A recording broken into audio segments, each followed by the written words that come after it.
Hello, Disney's of the Warp the Webway and YouTube. Welcome to a channel update. As you see before you, my Wraithknight is not quite done yet, but I wanted to go over a few things with it. I was going to do a how I did this step-by-step video series, and then I looked at the calendar and I did not have time. This model was given to me by a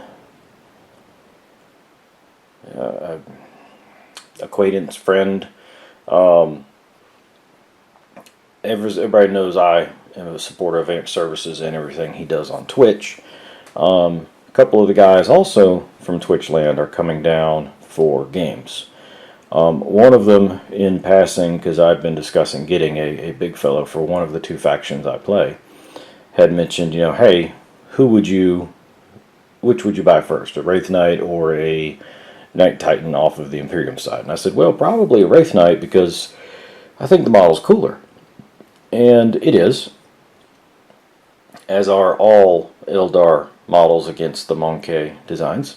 That aside, so I went down to play a game against Amp Services. Originally thought it was going to be a battle report, but it ended up not being one. And he hands me this box and says, hey, this was sent to me by one of the guys, and they want you to paint it up for whenever they come down. Now, he had it for a couple of weeks, but due to scheduling, I wasn't able to get it. So I've had about 2 weeks to try to throw this thing together and get it to a decent standard. So what you see before you is a little over 2 weeks worth of work that I could do in the time I had. Now, clearly not done. Clearly still missing the front cod piece, which is down there. But this is the current progress. So what I did is I airbrushed all the yellow, because if I had hand painted this yellow, I may have gone insane. And as much as I love how this color has turned out, if I never paint another yellow model for several months, I will not complain, because that's a lot of yellow. What I ended up doing is I used Averland Sunset as the base yellow, and then I went in with I believe it's Cassandra. Hang on, give me just a moment. Be right back. Alright, so to answer the questions, I used Averland Sunset Air from GW for the base yellow. Now, I did thin this down a little bit more to put it through my airbrush, but it wasn't very much. Overall, I didn't have any issues with putting this on. It covered really well over the the white undercoat I had done on the model, and I think it just came out really good. Then I did a Cassandra yellow wash. And what I did is I put it in all the recesses. Let me zoom in here. So all of his Tron lines from the movie Tron, but all of the lines, I put the wash in that. And initially I was very happy with that and thought it would be fine. And I decided, after doing the shoulder pauldrons and all the blue sections, that if I left it just as the one color with the wash, it would look unfinished. So what I did next is I took Reaper's Mustard Yellow. This is their HD line, which they really don't make anymore, but I'm sure they have the equivalent of this back out again. I have not been keeping up with Reaper as much as I should have. I did this and did it as a highlight against the Everland Sunset. And what I did is, on the areas in question, like around his feet, the tops of his feet, where the light would naturally start hitting, I was trying to do a build-up and kind of a little transition. It didn't come out quite as good as I'd wanted it to. Now, up here at the top, around his shoulders and vents, you can see the build-ups of the yellows much better. And then I used Pale Saffron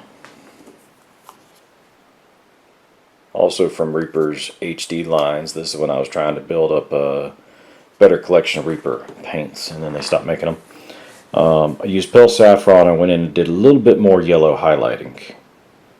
And I like how the yellow has turned out. I think the yellow ended up really good. Now I need to still put on his knee pads. They are over on the table. I have not had time to get them. Or at least I haven't glued them on yet because I was trying to do some last minute painting.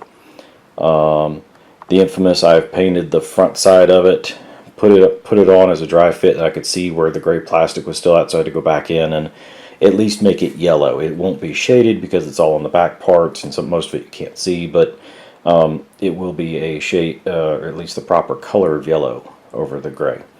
Now for the blue pauldrons, what I ended up doing was, get up here a little bit closer. I did a base coat of Exile Blue from Privateer Press.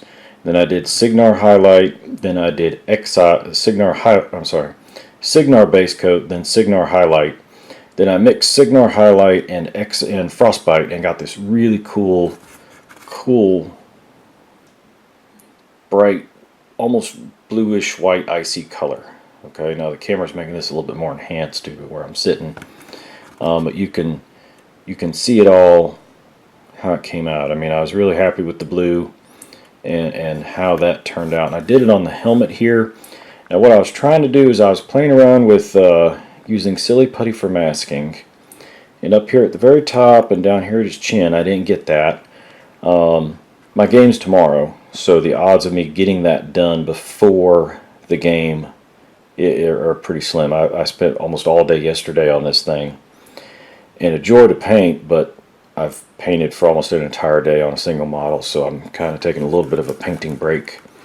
I did his weapons in black, and then I did a dry brush of Dawnstone Gray.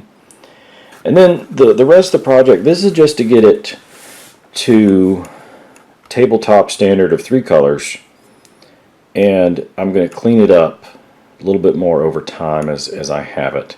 I'm not going to varnish the model just yet. Now some of the places that are going to get touched a lot, because I did glue the arms on, Idic Beer has a really good video about magnetizing this thing. I tried to magnetize it, but I could not get the magnets to stay glued into the arms. So the next time I do one of these, I will have more time and be able to, give the magnets a full day of gluing and green stuffing, curing, and that sort of stuff to try to allow them to work.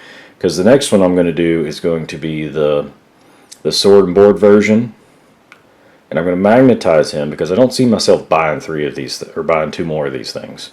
But the sword and board, and then the other cannon and the board here, the invulnerable save board. This is the 2 heavy Wraith Cannon loadouts because, well, they're strength 16, and I like really big guns. But so far, this is how he's come along. The next part of this is I want to take this decal or decal, put them on here. I don't have any microsol or microset,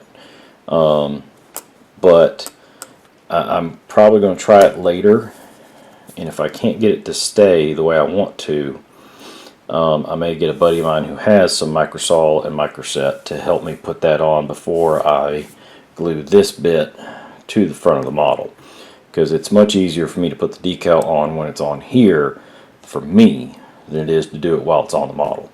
The other 2 bits that are not on him yet, the 2 knee pads, there's a decal or 2 I may throw on them just to make them stand out a little bit. The other thing I have not completed, as you saw at the top, he's got the 2 mounts for cannons. I've also done the mounts under the arms for the cannons because I thought it looked cool, and then the more I thought about it, I'm like, I kind of like how it looks with the cannons up here better. I've already glued those bits in. I'm not magnetizing them. Or I'm sorry, I'm not going to make it to where the Wraithknight will have sword and board. So, not a huge lost parts wise. But the next model I do of this I will know more and maybe have a different color scheme if I decide to do my own custom craft world. We'll call it Lord 17's craft world. But that's where I'm at with the Wraithknight. It was a wonderful present. I'm going to do something cool with the base. He's already glued on because I had to. He would not stay just blue tacked with all this weight up here. So I've glued him in. I'm going to try to do something cool with the base down here. Either some basic flocking, or maybe do something with some Space Marine or Chaosy bits down here that he's walking over. You know, just something cool. Some stones down here. I don't know. I may just go out in my driveway and pick up some rocks, glue them down, call it good. But let me know what y'all think. I know it's a little bit of a longer video for me, but I wanted to cover the Wraithknight as it stands now. Once I start working on things like his gems here, I'm not going to do every single gem that I could do. Definitely doing the big one here in the middle. Probably going to do this one down here just because I think it looks cool. I may or may, the sides here are not really supposed to be gems, I think. These are just more of circuitry nodes and that sort of thing. I'm looking at maybe doing one or two in the arms and on either side. Now obviously on the back, if I can pick this thing up without breaking it, you've got his big symbol right there. Now my plan is to either make that a very dark blue with some, or very dark blue over that, and then put a gold or a white into all the runes there, but that will come later. I'm looking at trying to seal some of the model, like the parts that are going to get touched a lot, like around his head. Up here, his head's pretty much done. I'm not going to try to paint on like a ghost or eyeballs or anything fancy. I am nowhere near that skill set. But at any rate, here's the video. I hope y'all have enjoyed it. Remember to like, comment, and subscribe, and I'll see y'all in the next video.